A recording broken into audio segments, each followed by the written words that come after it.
Good morning, everyone, and thank you for joining our virtual lecture with our guest speaker, Professor Joe Aldy from Harvard University, Harvard Kennedy School of Government. I'm delighted to welcome you all today, and as an introductory remark, I'm going to say a few words about our program before handing it over to our chair this morning. So our program is funded by the European European Commission in the framework of H 2020 and Mercury Action Programs. And the research that we conduct covers a wide variety of topics in energy law and climate policy. So our lecture series forthcoming event will be on October 28th, and will feature Professor Tibisay Morganji from Queen Mary University of London School of Law.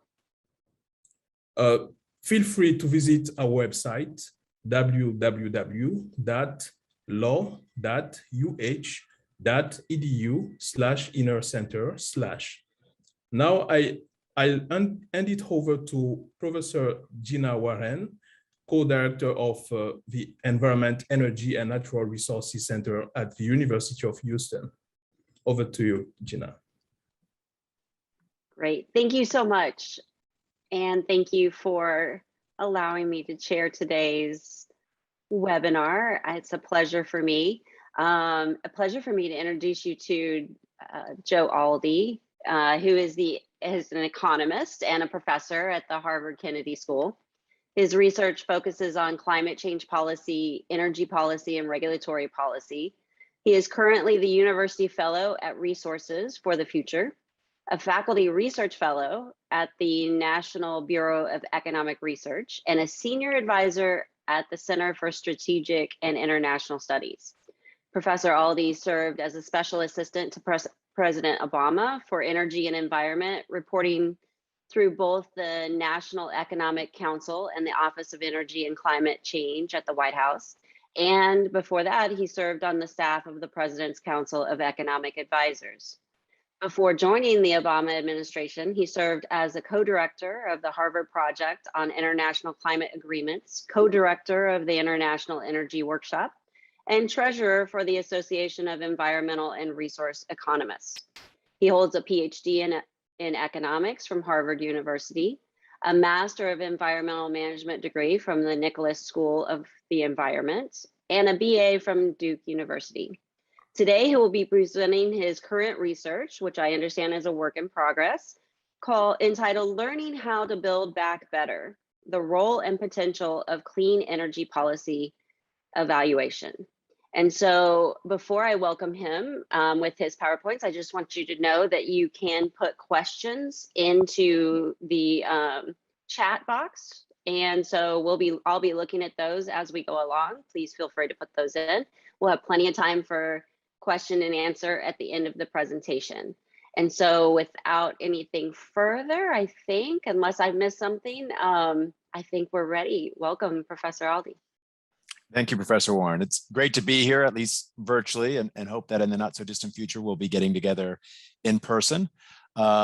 This is, as Professor Warren noted, a work in progress, but it reflects a line of work, both in my experiences in the policy world and in my academic scholarship that I've been undertaking for quite some time, which is how do we think about building the capacity within governments. How do we sort of institutionalize processes and create the cultures for how we evaluate the performance of our energy and climate policy? So whether it's on the regulatory side and we think about the evaluation of environmental and energy regulations that have an impact on greenhouse gas emissions, both the prospective analysis of those regulations, but also how we think about retrospective review and analysis of those regulations.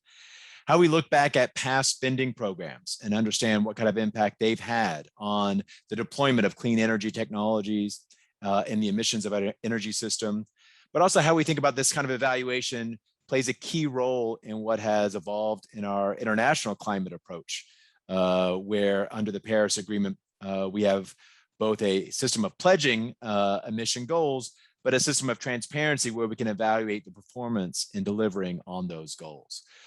So with that, given that a lot of the current debate about how we might spend large numbers of dollars on clean energy, I'd like to spend about 25 to 30 minutes sort of teeing up some of the recent work that I've been doing on this for you, and look forward to the discussion we'll have after my remarks. So let me pull up my PowerPoint now.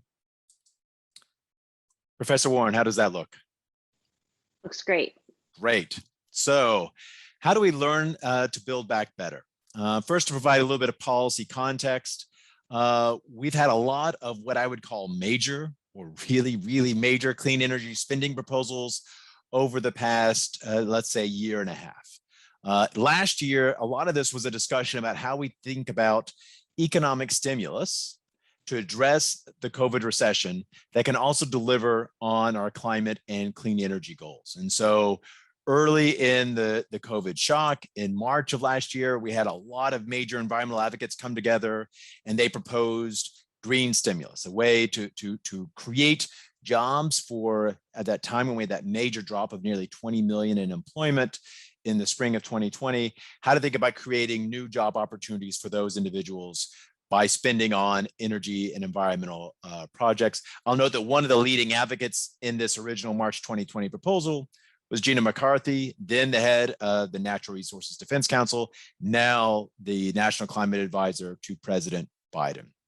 We had in the spring as well, the head of the International Energy Agency, Fatih Birol, say clean energy should be at the heart of stimulus plans.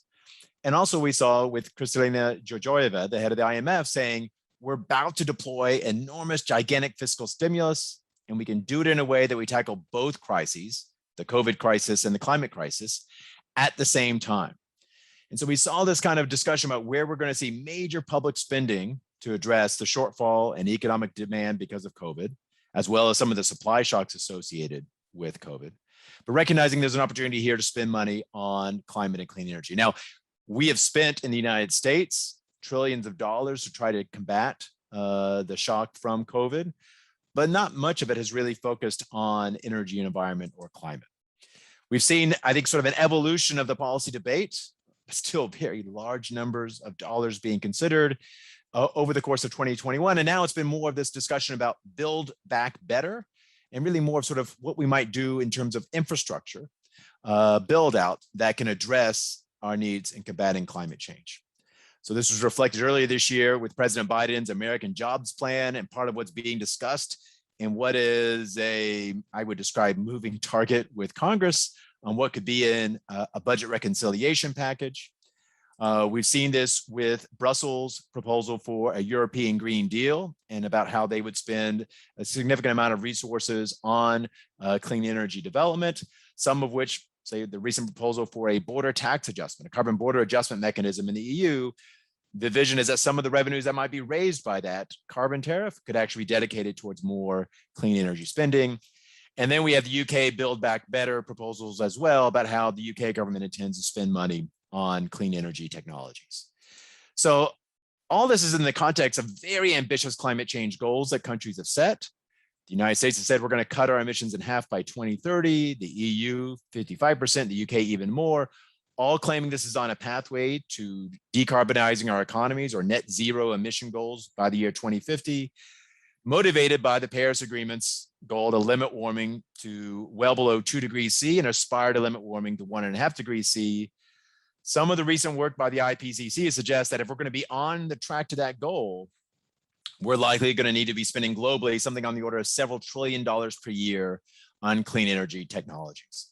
And when we think about the current debates in Congress, they're discussing the potential of using hundreds of billions of dollars in reconciliation, maybe, on clean energy spending. That the reconciliation instructions would send nearly $200 billion to the Senate Energy and Natural Resources Committee for spending programs, but there's also a significant amount of resources that may be dedicated through the tax code that would run through Senate Finance, its counterparts in the House Ways and Means and House Energy and Commerce.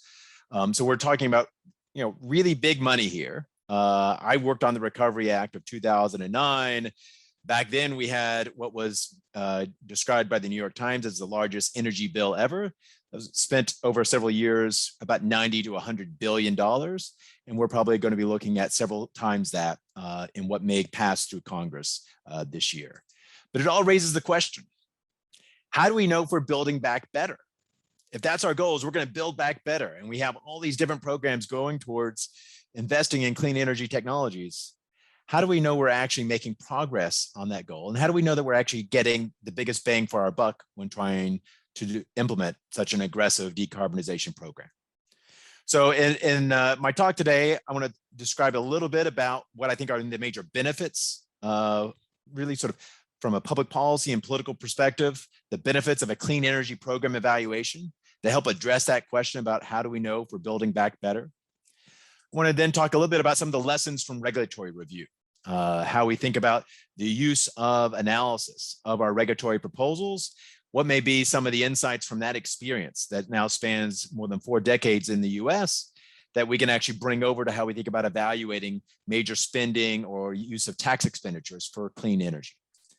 Also recognize that there's some important parallels in terms of policy design from the 2009 Recovery Act, and talk about some of the lessons from that effort and what we did during the Recovery Act to help provide the evidence, or perhaps some of the shortcomings in our efforts to try to provide the evidence of how well some of the Recovery Act programs worked. And then I want to turn to some of the academic literature and look at some of the lessons from the causal inference literature, which I think is all the more salient today, in part because of both interest in the Biden administration on trying to bring the best possible evidence to bear in evaluating policies and programs, but also from what the Nobel Prize Committee emphasized just earlier this week when it announced the prize for economic sciences, focusing on the use of empirical methods to try to exploit so-called natural experiments so that we can learn more effectively how well policies work or don't work. And so I'll go through and draw some of the lessons from that causal inference literature, looking at 3 different tools that have been used to evaluate clean energy spending in the 2009 Recovery Act, but also talk a little bit about how they may be applied to some of the programs that we may be looking at moving forward.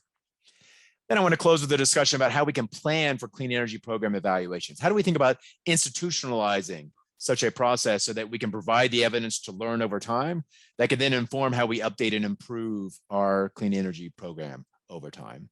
And then I'll close with a couple of comments about policy implications. So first, when we think about some of the benefits of evaluating the performance of our clean energy programs, first, I think it's just sort of this fundamental question, which we will all have when we undertake a major policy program, which is how well does it work? Does it actually delivering on our goals? Are we actually making progress towards our emission goals? Do we actually think about the other key objectives that may be characterizing our policy approach to climate change? For example, we are talking a lot more about the distributional consequences of climate change, as well as the distributional consequences of our policy approach to combating climate change. We also want to understand who's bearing the cost, who's enjoying the benefits, what are some of the impacts that may matter. Some of these may be ancillary impacts or correlated impacts. We know that there's a lot of concern about not just reducing carbon dioxide and other greenhouse gases, but as we decarbonize our economy, there's the ancillary benefits of improving local air quality. And that may help enable more and more people around the country to enjoy a healthy quality of air if we're able to reduce the pollution of those local emissions of fine particulates and precursors to ozone through our clean energy spending programs. So I think it's also important to recognize that at the end of the day, we're going to care about how much we're spending to make progress. This is part of what's already starting to constrain the debate in Congress on reconciliation. Is a concern that we're spending a lot of money, that we're going to have a significant potential for deficit spending, and a concern about whether or not we're being effective in how we use the taxpayer dollars. Now, this is something that I think is going to be true today and true tomorrow. It's going to be true, I think, for the breadth of a political coalition that could support an ambitious decarbonization agenda. If you're able to say we're spending money wisely, we're getting the biggest bang for the buck, you're more likely to attract those who are not going to be, I think, the most zealous in combating climate change, but recognize it's a problem, but we're at least being thoughtful and constructive in our policy approach to addressing the problem. And so I think all this is going to be critical for the political support for an aggressive decarbonization agenda where clean energy spending in the near term is that first major step. I think it's something that can ensure that as we take additional steps, we'll be able to inform the updating of policy over time. We'll use this evidence to inform the policy improvement so that we can actually say, here's what works, here's what doesn't work. It may be, this is a program that's really good, we want to make it bigger. It may be, we understand specific characteristics or attributes of a program that we want to apply and incorporate in another program. It may be that we understand different technologies respond differently to different policy approaches. And as we think about what's the next set of technologies that we need to bring to the market and commercialize, we may be able to tailor our policy program to those. I think it's a way to exploit what is by nature, the iterative nature of clean energy policy. Whether it's on spending or on the regulation side, we take a kind of iterative approach. We do an annual appropriations process that sets spending levels for programs. Every year or two, we often have a discussion about how we might extend various tax provisions through tax extenders bills. We may occasionally have discussions about reconciliation packages. We have regular reauthorizations of the transportation bill and the agriculture bill.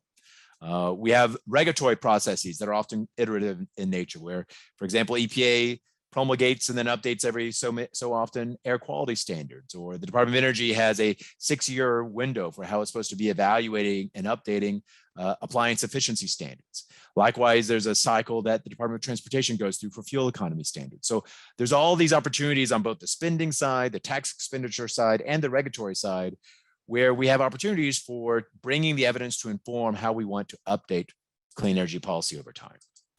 And finally, I think it's important to think about how this fits institutionally in a new approach to how the government is organized around bringing evidence to inform policy under the Foundations for Evidence-Based Policymaking Act of 2018. So it was one of those rare bipartisan moments where Congress came together and said, this is actually would make for better government. This would help ensure that government is doing better in serving the American people. And part of implementing that act and ensuring that we bring the best evidence to inform policy is that agencies are required to develop learning agendas to try to understand how they are going to learn about program performance across the government, not just on climate and clean energy, but across all the functions of the government. How do we learn what works and what doesn't work? Bring that evidence to bear, how we orient that evidence towards the most important priorities for each agency, and then how we're going to use that to inform then, say, strategic planning and budget planning at the agencies. Now, the Biden administration has emphasized a whole of government approach to climate change, and one way to help sort of institutionalize that. So it's not just the rhetoric at the very top from the president. It's not just something that shows up as text in an executive order, but it's something that actually starts to influence the day-to-day operations of the career staff in the government, something that helps serve as establishing a culture and an expectation that part of what government does is evaluate, learn, and improve over time. Is something that I think you can use climate as a key template for how you're doing that for everything in the government, because it's something that can apply to many different agencies within the executive branch. So it's a way to advance that learning agenda, build on this act from 2018, enable us to sort of institutionalize a learning agenda for climate. And one thing about this is that as you are planning to evaluate and bring to the public the results of your evaluations, it also helps establish a kind of durability of your climate effort over time and across administrations. And it may be a way to sort of build this in and make this a more effective long-term approach to climate change that can offset some of what I would describe as the yo-yo approach to climate policy we've seen as a function of which parties in the White House over the past several decades. As I also noted, it's a way to sort of inform the planning by agencies for how they're going to address climate change over time. So it's part of really making sure that we're not just doing studies for the sake of doing research, but making sure that it has applications and use and value in the decision-making by the government going forward. Now, let me turn to some of the lessons that I think are important that we can draw from past experience in evaluating our policies and our programs, especially those in the environment and energy space. First, by looking at some of the lessons from regulatory review, and then I'll pivot and talk a little bit about the lessons from the Recovery Act of 2009. First, we've had a requirement going back to 1981 that agencies undertake regulatory impact analysis of major regulatory proposals. And since 1993, Executive Order 12866 has governed this undertaking of regulatory analysis as it feeds into an interagency coordinated review of regulatory proposals by OMB. That 1993 executive order notes that agencies need to demonstrate a compelling need for their regulation. And they describe how typically market failures, including those in which we are undermining public health, imposing environmental damage, the sort of classic example that climate change satisfies here, that this is one of those rationales for why there is a compelling need for the regulation. This compelling need standard is very thoughtful. It reflects where there is opportunities for the government to intervene in the market, make the market function better, increase and improve the welfare for the American population. But the compelling need argument applies just as well to public spending through appropriations on clean energy and tax expenditures in the tax code for clean energy. These are all oriented towards investing in technologies that reduce our emissions of greenhouse gases that contribute to climate change. And so the first thing is to recognize that if we think there's a compelling need and we should then evaluate the proposals in the regulatory space, then doing so to drive changes in investment through spending and tax expenditures would also justify that kind of analysis. And in fact, we see investments in the US economy that are driven by regulations, spending, and the tax code. For example, DOE has set a minimum efficiency standard for residential furnaces, subject to regulatory analysis. We've also seen public spending, such as through the State Energy Efficient Appliance Research grant program. That program, rebate program, that program provides rebates if a household buys an energy efficient furnace, and a household could claim a tax credit through the tax code if they buy an energy efficient furnace. So we have different kinds of policy tools, all focused on the same kind of investment. We see this on the business side as well when it comes to wind power, where we've had tax credits for investing in new wind farms. We've had grant programs to support the investment in new wind farms, and the potential for wind power has played a key role with EPA Clean Air Act regulations on power plants, which of course has been tied up in the courts going back now to 2015 when EPA first promulgated the Clean Power Plan, but it was a key part of that regulatory proposal. So we see that we're driving the same kind of investment through different kinds of policy instruments. We got to bring analysis to bear on all of those instruments. Second, it's important to recognize that the agencies do a good job with prospective benefit cost analysis, especially I think at EPA, in part because we have institutionalized the procedures for how we evaluate these proposals and how we then subject those regulatory impact analyses to public comment and review by experts throughout the federal government. There's guidance from OMB that goes to all the agencies, and there's agency-specific guidance for how they conduct those analyses. That's something that'd be, I think, quite important when we think about a program evaluation framework for clean energy spending going forward. And finally, these kinds of analyses can help us in supporting the kind of iterative policy and updating, as well as some of the retrospective analysis that has been called for among the agencies. So we do have, as I already noted, a number of different approaches in regulatory policy today, where agencies have to review and update their regulations over time. So you can see how this kind of analysis can fit into that updating process. We can also see that there have been efforts, although I would note that the results have been mixed on balance, efforts across administrations to do retrospective analysis of existing regulations. There's been a lot of effort in recent years to try to improve the quality of the guidance to agencies on how to do retrospective analysis of regulations. And this kind of performance evaluation of regulations has a very clean analog to how we think about the performance evaluation of clean energy spending going forward. Let me turn now to some of the lessons from the Recovery Act of 2009. Now, this was, of course, in response to the Great Recession. We had nearly $1 trillion of spending of one form or another through either appropriated monies or through the tax code to try to create new jobs, stimulate economic demand, and try to make try to bring back the economy to its pre-recession levels. There are a couple of things that I think are important, but some of these lessons here are really sort of lessons of what not to do. The Recovery Act, I think, was unprecedented in how it was generating data through reporting requirements and making those data available to the public. So really a strong emphasis on transparency. You could find information on any grant recipient under the Recovery Act on an agency-specific website, or to go to recovery.gov, find out when they received the monies, what kind of project it was for, had they used all the monies, et cetera. So the challenge, though, is some of the information that we were requiring wasn't all that useful. We asked people, how many jobs are you creating? Well, asking a recipient of a grant how many jobs they're creating, especially when employment is not necessarily sort of focal on their mind, they may be thinking more about how am I going to spend this money, say, to invest in a new energy generating facility. You get noisy estimates. And in fact, when it came time for the administration to estimate the job impacts of the Recovery Act, they never relied on those voluntarily reported estimates of job creation. What we also found is that some of this reporting requirements were cumbersome. You had sort of conflicting requirements between OMB reporting and agency-specific reporting. But I think it's also important that we weren't collecting and reporting all the data that could really be helpful. In the clean energy space, we spent nearly $100 billion. A meaningful fraction of that, probably on the order of more than a third of that, went through the tax code.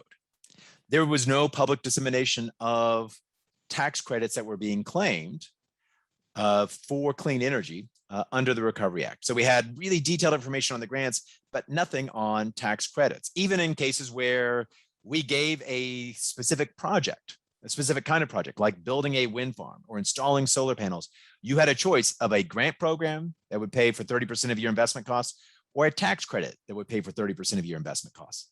So these instruments were effectively equivalent, one subject to a lot of transparency, one hidden behind existing tax confidentiality regulations. So I think there may be value in how we think about making some of those tax data available so we can better understand the implications of using the tax code to drive clean energy investment. The other thing I think is important, and I'm going to show a couple of graphics here in a moment, is that we really failed to evaluate the causal impacts of clean energy programs. Typically, what would happen is if you'd go to an agency that implemented a clean energy program, what we would get would be, say, a measure of program participation. 1.8 million households claimed rebates for energy efficient appliances. They estimated the savings from that to say, here's how much less their refrigerators are using to consume electricity than the old refrigerator they had. And as I'll describe in a moment, that's the wrong counterfactual. We actually want to know how much electricity are they consuming now from a refrigerator that they bought using this rebate program compared to the refrigerator they would have bought had they not participated in this rebate program. We have a problem where there's a lot of different policies being applied. And the question is sort of how do we distinguish which of those policies actually had the most significant impact in driving that investment. So we can look at solar.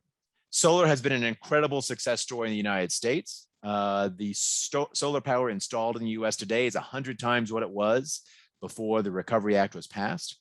This figure here is showing for utility scale solar, which is about half the solar capacity in the United States. The other half is rooftop solar.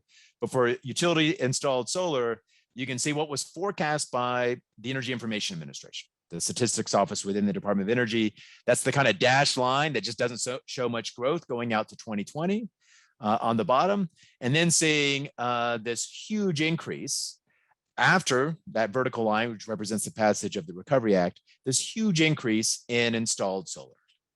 We've seen the cost of solar technology come down quite dramatically. The challenge is we use a lot of different policies to promote solar. So how do we think about attributing this growth in solar capacity to any specific policy? We extended the investment tax credit, the ITC, in 2008, in October of that year as a part of the TARP bill, if you recall TARP from back in the day to try to deal with the economic crisis. We also provided grants in lieu of tax credits, the so-called Section 1603 grants that were very popular. Tens of billions of dollars dedicated towards solar power through this program over its lifetime. You could also claim accelerated depreciation benefits if you installed solar under the 1986 tax reform. That's probably equal to about 10% of the investment cost. You have Section 1705 loan guarantees. Again, probably worth on average about another 10% of the costs that focus on large utility scale solar projects. A lot of these solar power facilities are selling power into states with renewable portfolio standards or CO2 cap and trade programs, which means they can get above market rates in their contracts when they're selling power into those markets. There's net metering at the local level. There's also federal R&D spending that helps reduce costs. There's even the potential for us to think about the spillovers from either very generous subsidies on the demand side for solar power in Germany back in the aughts, or for that matter, very generous supply subsidies in China over the past decade. All these are factors that have probably contributed to the incredible growth of solar, it's a challenge to sort of identify, well, which one was most important. And part of this is related to the question too about how do we think about having, for a given investment, multiple subsidies. So this table here is for all the projects that received a Section 1705 loan guarantee from the Department of Energy. So under the Recovery Act, the Department of Energy could provide a guarantee on the debt that you would raise for a major project. And you can think about that guarantee as a kind of insurance. But the insurance premium is being paid by the government, not by the company that's building the project. So it is effectively subsidizing the project because what it does is that by assuring the lender that they're going to be paid back for their loan, they're going to offer a lower interest rate on that loan to the project developer. So we had about 25 major projects claim and receive a loan guarantee from the Department of Energy. The thing is, they all claimed multiple subsidies through the tax code. So they all were eligible for accelerated depreciation. Many of these projects claimed the Section 1603 grant in lieu of a tax credit. So instead of claiming an investment tax credit or a production tax credit, they could claim this grant that was equal to 30% of their investment cost. Some of those that were manufacturing facilities claimed the 48C manufacturing, clean energy manufacturing tax credit that was also equal to 30% of investment cost. A number of these projects claimed state tax credits. And they were able to sell power into markets that were subject to either a state renewable portfolio standard, which is true of most of the projects, or a state cap and trade program. There's also a few other miscellaneous state grant programs that also subsidize these projects. Now, if you were to go to the Department of Energy's website about the 1705 loan guarantee program, it reads as if every single one of these projects occurred only because of the 1705 program. In fact, for that matter, you could go to the Treasury website that talks about the 1603 grant program, and their numbers would also suggest the same thing, even though some projects are claiming both. So I think it's something where it's important for us to think about both how we layer on these different kinds of policies, but how we're going to evaluate which ones really matter the most for driving clean energy deployment. So instead of just saying we're going to count everything that goes into, every project that claims a program, we need to think through the counterfactual. And so for that, it's valuable to then think about the lessons from the causal inference literature.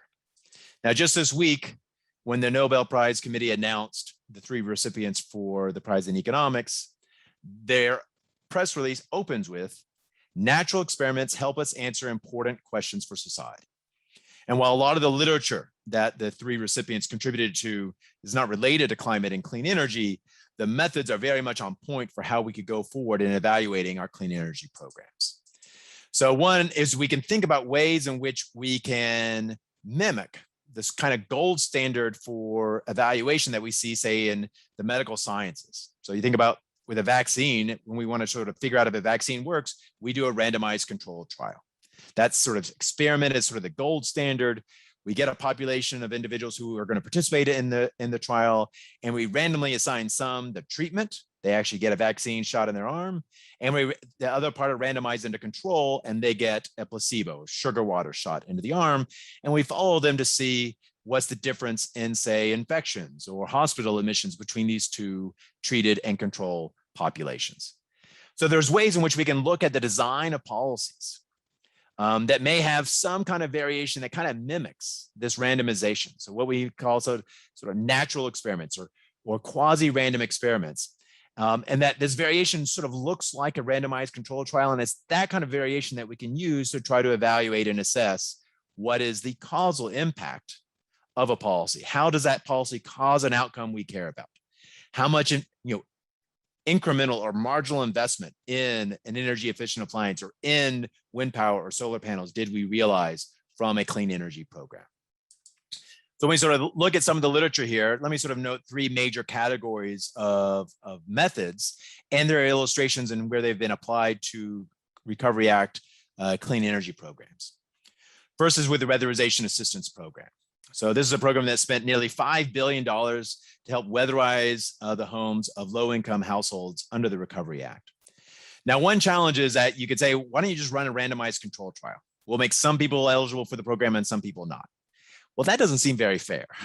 And it's this thing that one often hears from government officials that they don't have the discretion on who can receive a program and who can't. So they can't mimic and implement a true randomized control trial. But some scholars worked with program management for a weatherization assistance program in Michigan. And they said, you have scarce resources for how you advertise this program. So you could actually be strategic in how you use your resources for how you advertise this program. And we might randomize who's encouraged to participate in the program. So you're still using the same eligibility criteria. Anyone, it's a means tested program. So anyone under the income threshold in that state is eligible if they're a homeowner for weatherization assistance, but you randomize who actually gets encouraged, who gets information about why this program could be beneficial, and who gets technical assistance for completing the paperwork to participate in the program, and those who don't. So they're able to use this program, use this randomization to actually create then a kind of treated group and a control group to evaluate what are the benefits to this weatherization program. And one thing that they found is that the energy savings are substantially less than half of what was estimated through engineering analysis. And the nice thing about this research is not just that they said, well, the program doesn't work quite as well as we thought. It then spawned future research by other scholars to really drill down and try to understand and to use some big data and some machine learning techniques to figure out, when we really look at all these projects, what's causing us to fail to realize that potential. Some of it is, I think, some of the biases in the engineering models that they've shown in this research, but some of it is just that there's variation in the quality of contractors. And if you've ever actually hired a contractor to do work at your home, you probably know some contractors are better than others. And that's something that we definitely see here with the implementation of the weatherization assistance program. But we're able to sort of build on this kind of foundation to drill down and figure out what works and what doesn't work. And actually training of weatherization contractors is one way to help improve the performance of the program going forward. A second approach has been to use so-called regression discontinuity methods to evaluate the Small Business Innovation Research Grant Program. So this is a program that applies throughout the federal government. The Department of Energy received under the Recovery Act of 2009 some money that went into this program. Past program evaluations of innovation have had a problem. They've only been able to observe the winners. And so it's hard to say, well, what would have happened in the absence of this program? Because maybe a winner was going to be a winner in delivering some new innovation, even if they didn't have the support from the government. So what Sabrina Howell did in her research was to actually work with the Department of Energy, and she had the rankings of all the participants in each of their grant competitions. And she actually had data over almost 2 decades of hundreds of grant competitions. So not just the Recovery Act period, but spanning more years. And she was able to look at and compare the lowest ranked winner of a grant, because you typically had 3, 4, or 5 winners within each grant competition. So she looked at that lowest ranked winner and compared it to the highest ranked loser. Because you recognize that the agency, when they're deciding how many grants to give, they're drawing a line on where you're going to have that cutoff on who's a winner and who is not going to be a recipient of the grant.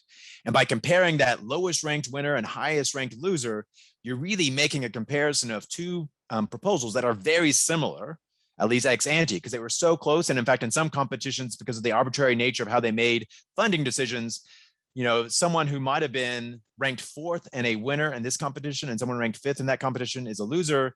In another competition, they may have both been losers. And still in another competition, they may have both been winners. And so that kind of arbitrariness actually works from an evaluation standpoint. It creates that kind of randomness that you need. And she's able to use that in a way. And by looking at the losers, able to say, hey, we can see an impact on patenting, where the grant recipients increase their patenting and the quality of their patenting when we think about citation counts by about 30%. They also doubled their likelihood of receiving future private financing from VCs. So it also helped illustrate how these programs help promote the commercialability of these technologies going forward. This is something that can be used for any kind of grant program that is competitive, or for that matter, say a competitive tax program like the 48C Clean Energy Manufacturing Tax Credit, something that is being considered right now in Congress as a part of the reconciliation debate. And then finally, and this has been kind of the most common bread and butter approach to evaluating policies, especially policies that are implemented in different ways across the states, the so-called difference in differences. We can think about this as just exploiting the laboratory of democracy that are the states. So it's recognizing that states may receive resources in this context for the State Energy Efficient Appliance Rebate Program. Every state, based on a formula, received money from the federal government under the Recovery Act to provide rebates for Energy Star rated appliances. Now, the states had a lot of discretion. They varied which appliances were eligible. They varied how large the rebates were. They varied when their programs began. And that meant a given state program, when it's operating, could be thought of as the treatment. And any other state at the time that did not have a program operating at the time could serve as the control for comparing to that treatment. So this is based on some work I did with Sebastian Hood, where we evaluated the impact of this program. And what we found is that actually most of the people who claimed rebates would have bought an Energy Star rated appliance anyway. They were shifting over a short period of time, over several weeks, the timing of when they bought an appliance so that they could claim the rebate.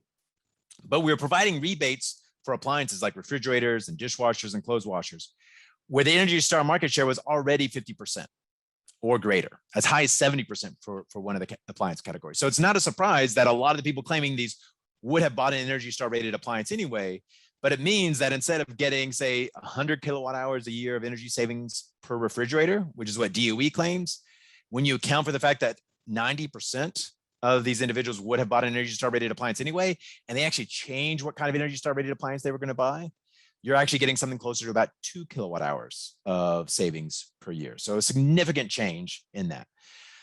There's a lot that we do on clean energy that is run through the states. So there's a lot of opportunity to think about how the states may vary in their design and implementation of programs that would enable performance evaluation ex post. So let me close with a couple of comments about how we can plan for clean energy program evaluations going forward, and then open it up for questions and comments. I think it's critical for us to think about these evaluations, not just as academics do. I've studied this program, I've learned a little bit about it. I can identify some source of variation that I can use to estimate rigorously the causal impacts of that study, but instead to do this on the front end, to think about this at the program design stage, to think about this right before you begin implementing the program. How are we also going to evaluate the program? So the agency is thinking not just about implementation, but also evaluation at that initial stage. Part of that means that I think we need to develop guidance and provide resources for these evaluations. So just as we do this in the context of regulatory review, we need to have guidance from OMB across the government, but also agency specific guidance. That's also going to lower the cost each time for when an evaluation team needs to develop a new strategy and a data collection protocol for a given program. They've already got this kind of guidance. They may already have templates for how to do that. That's going to make it much easier for them to go forward and develop an evaluation strategy for a new program. It's also important to provide resources. This isn't that expensive compared to the hundreds of billions of dollars we want to spend. But it does help when you tell an agency that's often complaining about scarce resources to say, we want you to do this, say the White House saying this, and we're going to make sure that you are appropriated monies to do that. Second, it's important to think through the priority outcomes that need to be evaluated. And some of this can come from the agency's learning agenda to say, here are those priority objectives we have as that characterize the mission of our agency. And here's how we're going to evaluate those in the context of these programs. It may also be important to figure out which policies and programs have the greatest learning potential and prioritize those and target your resources on those first. So in regulatory review, we only do that for the largest regulations, so-called major regulations. That's because we think the learning potential is probably greater there. So you may want to focus this on your largest programs. So even just small changes and tweaks might have significant returns to society. You might also do it in cases where you think there's opportunities for spillovers to other programs, so that what you learn on this program could help you inform another program going forward. Next, I think it's important to think about how you actually develop and publicize your evaluation plans and your data protocols. A key thing that I want to stress here is that too often we just collect data on who participates in our programs or who's covered by our regulations. That's basically just saying I'm collecting data on the treated, and it's not very informative for how you want to do an evaluation, where you need to have some kind of credible basis for a counterfactual, some population of either individuals or businesses who you would call your control group. You know, in the context of the appliance rebate program that Sebastian and I studied, we actually had transaction level detail on every single one of the 1.7 million plus appliance rebates that DOE issued through the states. And we learned very quickly that wasn't going to work for our analysis. So we actually went to a brick and mortar retailer and had all of their transactions for 5 years on appliances, and were able to integrate that with information on the state rebate programs so we could actually understand how the market evolved in response to the rebate programs by looking at both the claimants and the non-claimants of rebates. So it's important when we think about the data collection here. What are the data we need to collect as the government, or how do we partner with the private sector where a lot of the data are already being collected? so that we can then conduct our analysis. So I think it's important, especially as we have more and more big data out there, how to be creative in getting the data we need for evaluation, and how we build partnerships across the government where we may want to work with different government agencies, but also how we might partner with the private sector. We need to ensure the evaluation plan transparency. And that means going public with a proposed plan before the program is even being implemented. That's an opportunity to get feedback from experts in program evaluation, get feedback from those who might be providing data to say, does this make sense? Is this feasible? Is this something we can actually do? And then also commit to when you're going to do the analysis and make it public. And that way you're going to reduce the kind of incentives that are naturally going to occur in agencies. Agencies don't like to say, we implemented a bad program. So sometimes they might have an incentive to try to make a program look better than it may have done in practice. And that means they focus on measures that aren't really the causal impacts of a program. It may just be on, here's the number of people who claimed rebates. And that's actually not getting at what we care about and what's related to the mission and the clean energy agenda, which is how much did we actually improve energy efficiency? How much did we actually reduce our carbon emissions because of that?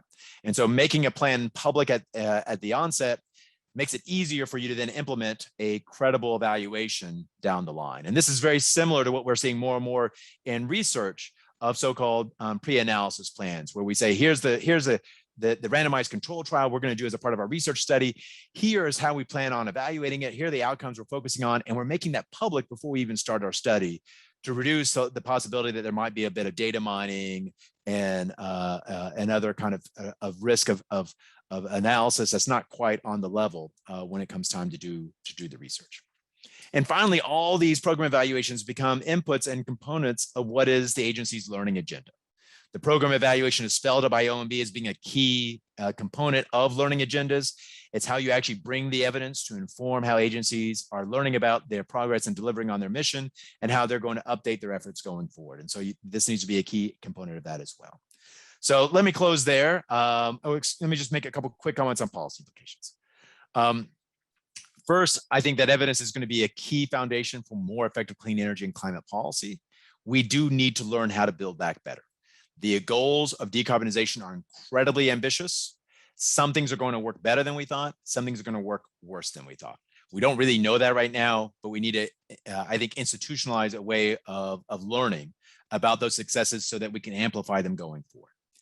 I think we may see this informing, say, the design of a carbon border adjustment. In fact, some of what I've described would be very valuable to a current proposal by Senator Coons and Congressman Peters for a carbon border adjustment in the United States, where we need to evaluate our current suite of policies to understand what is effectively the shadow price of carbon on US manufacturing that we might then compare with the effective price on carbon that their competitors from around the world are facing. It would be an input to the Paris Agreement's Article 13 transparency. So this is where countries are supposed to submit information about how they're performing and delivering on their emission mitigation goals. This kind of analysis could be quite informative for that kind of reporting requirement. And we can think about ways in which we might export our policy successes to other countries so that you can say, here's a policy that works, here's why, here's the evidence. That makes a more compelling argument for why other countries may be able to adopt those successful policies, which may enable them to take on more ambitious decarbonization strategies of their own going forward. So with that, let me say thank you. Appreciate the opportunity to be here, and let me open it up for any questions and comments you may have. Great. Thank you so much. That was fantastic. I'm just going to reclaim the host really fast here. Okay. So I have so many things that I would love to talk to you about, and I know that it's limited in time. And so if anyone has a question, please put it in the chat box and then we will try to get to it. And if we don't get to it, then I'll save that and then maybe we'll be able to answer those offline somehow. So, but as I think about this, I teach energy law and policy. And one of the things we talk about a lot is these unintended consequences of things. So we have big plans and we tend to go big in the United States. So when we do something, we go big with it, right? So for example, dams. We're not going to just build a couple. We're going to dam every, major riverway that we can. We're going to build huge nuclear. We're going to go huge on our highway system. We're going to we do these things. And so, but one of the problems with that is once we set these things in motion and these policies in motion is that we have unintended consequences to those. And so while it is certainly very important that we address the climate impacts and the climate current circumstances, and we need to do it now and soon, there's also this other side of that, of how do we ensure that these policies are not going to create those unintended consequences that we've done in the past. And the things that are coming to mind most for me are the environmental damage of them. So all the land we're talking about using for developing solar and developing wind. I mean, this is a huge amount of land that's going to be required. And then also the social justice issues that we've historically had, you know, placing this infrastructure in disadvantaged communities and areas and all the things we've done. And then all the economic loss that we've also seen from like nuclear, when we went big with nuclear and then it didn't go so well. So how do we control, when we're thinking about these policies, how do we control for some of these unintended consequences that we hope we kind of learned from the past, but how do we get all that together and figure it out for this? So I think that's a really important question, because, you know, we typically think on when we have evaluated these programs in the past, there's especially from the agency, they have some blinders. They're like, if the program is supposed to subsidize renewables, we're just going to count the megawatts or the gigawatts of capacity of renewables and stop there. Whereas if you're in another part of the federal government, say the Department of Interior, some of the large scale solar that was built over the past decade was an endangered species habitat in the desert Southwest. Right. And so they're like, well, wait. Some of this isn't always necessarily good when we think of from a broader environmental picture. I think this is also a big component of what is the Justice 40 program within the Biden administration, to make sure that a significant fraction, they want at least 40% of the benefits of the clean energy agenda to be shared by historically burdened minority populations. So I think part of that is to say, well, when we think about what's the mission of the agency and the clean energy agenda, is to recognize it's more than just reducing emissions. And it's more than just deploying these energy technologies. And it's how to think about these other, whether it's the distributional consequences, how we want to specify those. And I think to the extent we can be concrete about those, whether it is populations exposed to energy infrastructure, or say exposure to harmful levels of ambient air pollution that may be correlated with proximity to existing fossil fuel facilities. How we might think about the potential environmental risk trade-offs with endangered species or other habitat impacts that may occur as a result of some of the build out in the infrastructure here. All these, I think, are important outcomes that you'd want to specify up front. And in fact, something that you could take comment on as you're developing your evaluation plan. What are the outcomes we need to focus on? The nice thing about when we go big, we don't always go big. We've been talking about going big on climate for a while. But when we go big, you're right, we go big. But that also means that there's perhaps enough activity going on that if we're strategic in how we implement it, it enables that variation that naturally arises then to be the basis for how we assess these outcomes that we care about. So I think it is an opportunity, but it's why we need to be smart at the beginning on how we implement, how we think about planning for the evaluation, making sure we have all the outcomes, including these unintended consequences that are part of our evaluation strategy for when we do that look back after the program has been in effect, say for a few years, to see what kind of impact it's having on all those outcomes that we care about. Great, thank you so much. Yeah, like I said, I find this all to be super intriguing, and I am very far from being any economist-minded individual. I think about it just as the policies, these push-pull policies, and what we're trying to accomplish. And sometimes we do that, and sometimes we don't. And okay, so I have a question in the chat here. So let me see. I have, are the stimuli in practice evaluated in retrospect, like a 10 to 29 year later, to assess the real benefits and unsustainable costs to the economy as a whole? So that was one of the questions. So, you know, the challenge when we think about the potential economic cost of these programs is that when we look back at the Recovery Act of 2009, you know, there, when you're in a deep hole, when the economy is in a deep hole, I mean, COVID taught us to have a new sense of perspective. The fact that we could lose literally 20 million jobs in 1 month makes the 600,000 we lost in a month, which at the time was big in late 08, seem quite modest. I think the challenge then, in contrast to COVID, is there's a number of differences. We don't need to go into that, but part of it is to see then, when you think about what are the costs, what are the opportunity costs of spending money on this right now?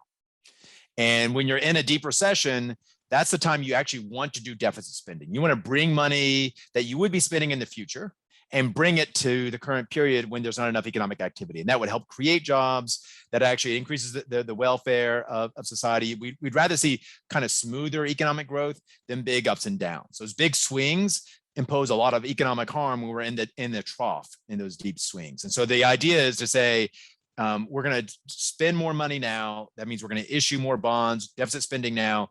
We'll pay back those bonds in the future when the economy is doing a lot better. And that'll allow us to sort of smooth things out. We're at a period in time now where we're not as worried about economic stimulus on a broad-based. I think we still have different sectors of the economy that are hurt because of COVID. I share the view that many economists have that the best way to stimulate economic activity during the COVID era is to manage effectively COVID. There would still could be some value in stimulating some economic activity, but what we're really thinking about is, I think, what would be a longer term infrastructure build. And so it's not so much, this sort of macroeconomic policy, which is what the 2009 Recovery Act was, but really more of how you do sort of near-term infrastructure investment that's going to either A, make you more resilient to climate change, or be this foundation for this aggressive decarbonization strategy. The upside is that right now, it's not that expensive to borrow money as the federal government. So when we sort of think about what are the economic costs of doing this, they don't look all that great. And the other question, though, is how we think about this, what are going to be the benefits of reducing the climate change risk? And this is something that I think macroeconomists are focusing more and more on. I think it says something that the Federal Reserve is spending more and more time thinking about these issues. Treasury is spending more and more time about these issues. So it's a bit complicated to say, how do we evaluate the economic cost? We are talking about spending a lot of money. It is in an energy system where the private sector already spends a lot of money every year. So part of what we're trying to do is leverage existing investment decisions, but making them lower or zero carbon. But in order to sort of evaluate, is this sort of affordable? Or is this good investment? I think we need to assess what do we think are the economic returns of reducing our emissions of CO2. And that's where we could bring in, say, the measure of the social cost of carbon, other kinds of measures about how we evaluate the economic benefits of reducing our emissions that are already being used, say, in regulatory evaluations in the federal government. All right. Well, I see that it just turned 11. So unfortunately, I think we might be out of time. I'll turn it back over to Aubin. You want to give closing remarks? Yes, very quickly. I'm just going to say that on October 28th, we'll have Professor Tibisay Morgandi from Queen Mary University of London School of Law, who is going to talk about an energy-related issue. So that's all. Thank you very much.